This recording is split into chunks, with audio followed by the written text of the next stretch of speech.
तो पहले से ही मानते थे और जानते थे कि संजय सिंह निर्दोष हैं। कानून का, इंसाफ का तकाजा है कि man is innocent till proven guilty.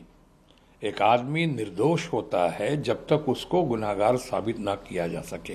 Ruling party के हमारे जितने अपने लोग हैं और हमारे माननीय प्रधानमंत्री जी इस वक्त बहुत ही बौखलाहट से, घबराहट से, परेशानी से, चिंता से, डर से गुजर रहे हैं। शाम दाम दंड भेद भय करके का रूप दिखाते हुए लोगों को अपनी तरफ खींच रहे हैं, जबरदस्ती खींच रहे हैं, डरा रहे हैं। और जब वो आप भारतीय जनता पार्टी में और एनडीए में शामिल हो जाते हैं तो उनके वॉशिंग मशीन से निकल के एकदम चमक जाते हैं, सारी कहानी खत्म हो, सारे दाग धुल जाते हैं। मैं अपने बर्तनों को अच्छी तरह पहचानता हूँ। अब ये पार्टी तो वो पार्टी दिख नहीं रही है। देखिए ना, ये तो मुझे लगता है बहुत पहले हो जाना चाहिए था। या एक तरफ जहाँ हम कह सकते हैं कि सत्यमेव जयते, वहीं दूसरी तरफ ये भी कहा जा सकता है कि वहाँ देर है मगर अंधेर नहीं है। 6 महीने जेल में रहने के बाद ना मनी ट्रेल, ना कोई सबूत मिला।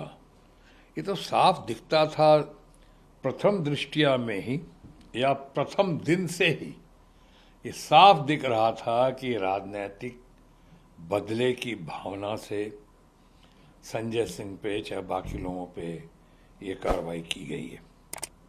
अब आप बताइए, ये पीएमएलए जो के अंदर जो कानून आ गया 45 कि साहब कोई आपको कह दे, आप मुझे कह दें कि 50 करोड़ दिया है तो लीजिए मैं गिरफ्तार हो गया, और गिरफ्तार करके और अब मुझे साबित करना है कि मैं दोषी नहीं हूं, क्योंकि आपने कह दिया हमने 50 करोड़ लिया है तो हम तो दोषी हो गए हमेशा पीएमएल 45 के तहत, और हमें साबित करना है।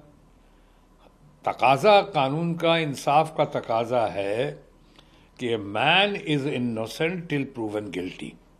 एक आदमी निर्दोष होता है जब तक उसको गुनाहगार साबित ना किया जा सके। यहाँ उल्टा है, इस पे पुनर्विचार होना चाहिए। बिल्कुल सब सुप्रीम कोर्ट के इस फैसले से हम सब सुप्रीम कोर्ट का बहुत आदर करते हैं। सर्वोच्च न्यायालय है देश का, बहुत ही उसकी कदर करते हैं। अब आज इन्होंने कहा है संजय, हम तो पहले से ही मानते थे और जानते थे कि संजय सिंह निर्दोष हैं। संजय सिंह चूंकि बहुत ही क्रांतिकारी नेता हैं, संजय सिंह को जो कई बार देखता हूँ, सुनता हूँ, तो मैं उनको कह भी चुका हूँ, पहले और जगह भी कह चुका हूँ कि मुझे लगता है उनको देखने के बाद कई बार मुझे वो भारत के भूतपूर्व और अभूतपूर्व प्रधानमंत्री स्वर्गीय चंद्रशेखर जी की याद दिलाते हैं। वो दमखम, वो साफ गोई, वो कन्विक्शन, वो कॉन्फिडेंस चंद्रशेखर जी में जो था उसकी बहुत झलक दिखाई पड़ती है संजय सिंह में। तो मुझे ये भी लगता था बाकी लोगों की तरह कि ये सरकार या रूलिंग पार्टी के आंखों में ये कांटा बन चुका है, इनको उठाया जाएगा ज़रूर। बहाने के साथ उठाया गया, कोई दम नहीं था, कोई सबूत नहीं, कोई केस नहीं, और उठा लिया गया।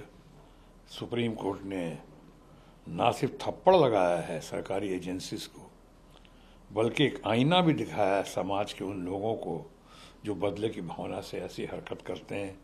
संजय सिंह का किया, हम तो मुझे पूर्ण विश्वास है कि संजय सिंह के साथ साथ जैसे अभी केजरीवाल साहब के साथ किया गया है, देश के चंद कद्दावर नेताओं में से एक, जिनकी अपनी छवि इतनी अच्छी है देश विदेशों में कि आज अमेरिका से लेके, जर्मनी से लेके, यूनाइटेड नेशंस तक, अमेरिका से लेके, जर्मनी से लेके यूनाइटेड नेशन तक उनके समर्थन में आज बात कर रहा है और कह रहा है कि गलत हुआ। उसके पहले आप जैन साहब के साथ देखिए जो हुआ, या मनीष सिसोदिया के साथ कितना बढ़िया उसने काम किया है। दिल्ली के स्कूलों के मामले में, पूरे सरकारी स्कूलों को जो उसने नवीकरण किया है, जो आधुनिकीकरण किया है उसका, कि आज बहुत सारे लोग अपने बच्चों को प्राइवेट स्कूल से निकाल के दिल्ली में सरकारी स्कूलों में भर्ती करा रहे हैं, और भर्ती कराने के लिए लालायित रहते हैं। किसी भी रिजल्ट्स के मामले में, स्पोर्ट्स के मामले में, ब्रिंगिंग के मामले में, एजुकेशन के मामले में, हेल्थ एंड हाइजीन के मामले में जो नायाब प्रदर्शन करके दिखाया है हमारे अपने सिसोदिया जी ने, वो एक रोल मॉडल बनकर खड़े हुए। बट ऐसे लोगों की आज की राजनीति में जहाँ ज़्यादा कदर होनी चाहिए थी, वो ऐसी कदर होती नहीं है।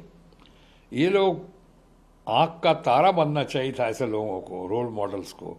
भाई इनको आँखों की किरकिरी है, आँखों का कांटा बन जाते हैं ये। और इसलिए कई बार दिखता है ऐसा कि इनको उठाया जाता है या उठा लिया गया। भारत की जनता सब समझ रही है, अब तो विश्व की जनता समझ रही है कि भारतीय जनता पार्टी के हमारे दोस्त जितने हैं, रूलिंग पार्टी के हमारे जितने अपने लोग हैं, और हमारे माननीय प्रधानमंत्री जी खासकर भारतीय जनता पार्टी के, एनडीए के या देश के प्रधानमंत्री माननीय नरेंद्र मोदी जी जो हैं, इस वक्त बहुत ही बौखलाहट से, घबराहट से, परेशानी से, चिंता से, डर से गुजर रहे हैं।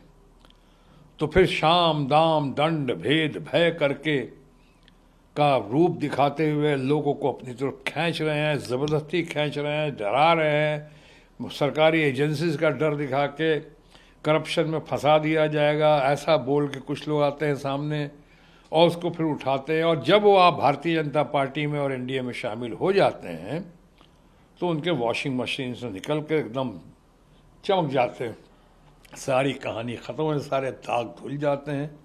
लेकिन अगर नहीं आते हैं और नहीं मानते हैं, अपने निष्ठा पे और अपने कमिटमेंट पे अगर वो अडिग रहते हैं, तो फिर ऐसे लोगों को तकलीफ़ दिया जाता है, रगड़ा जाता है, जेल भेजा जाता है।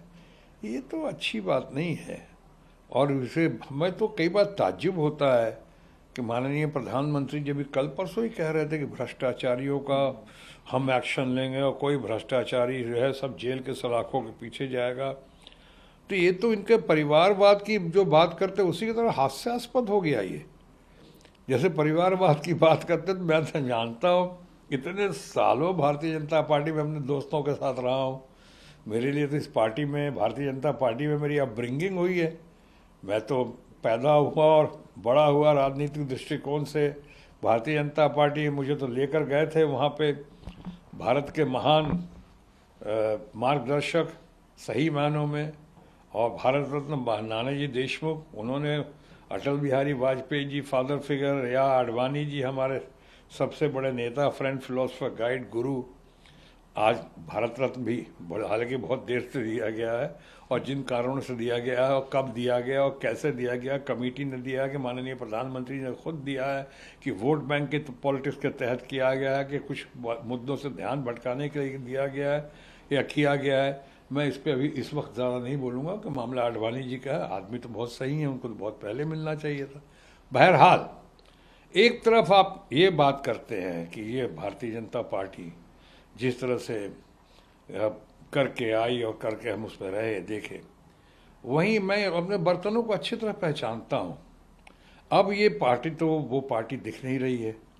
कई लोगों का मानना है कि भारतीय जनता पार्टी जो कल तक अटल जी आडवाणी जी के वक्त से जो तक बहुत बढ़िया से लोकशाही मानते हुए चल रही थी, अब पूरी तानाशाही दिखाई पड़ी। उस पर तानाशाही का एक नमूना दिखाई पड़ रहा है।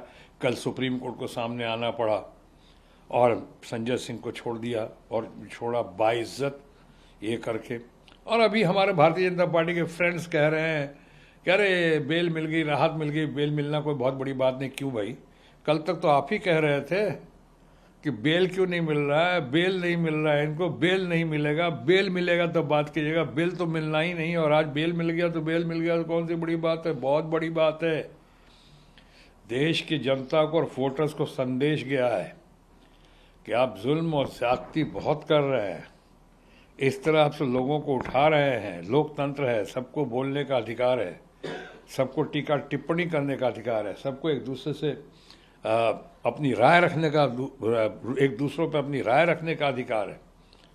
और उस पर आप इस तरह से करना, आप उनकी राय से सहमत नहीं, यानी आपसे जो सहमत हैं, चाहे भले कितना भी क्राइम किया हो, घोटाले किया, वो तो वॉशिंग मशीन में धुल जाएगा और एकदम बेदाग होकर सामने आ जाएगा। मैं नाम नहीं लेना चाह रहा, पब्लिक समझ रही है लोग। इसलिए मैं कह रहा था कि बहुत ही डेस्परेशन में, घबराहट में, बौखलाहट में हैं, तरह तरह की बातें कर रहे हैं। कोई मुद्दों पे आते हैं सामने आज 400 पार से पीछे नहीं हट रहे हैं। मैं वही, ये भी बौखलाहट का, फ्रस्ट्रेशन का एक नमूना है। कितना ओवर कॉन्फिडेंस हो गया है क्या आपको? नेता ने तो बोल दिया 200 नहीं पार कर पाएंगे वो लोग। मैं उनसे भी सहमत नहीं हूँ। नेता ने अगर कह दिया है कि भारतीय जनता पार्टी 200 ये 400 सीट का जो दावा कर रही है पार्टी, कहाँ से ईवीएम पे इतना भरोसा है क्या उनको कि अभी से 400 गिनती कर रहे हैं, पैमाना नाप लिया कि ये 400 सीटें कहाँ से लाओगे, खरीद के लाओगे? Subscribe to Midday India. Get direct notifications on all our videos by clicking on the bell icon.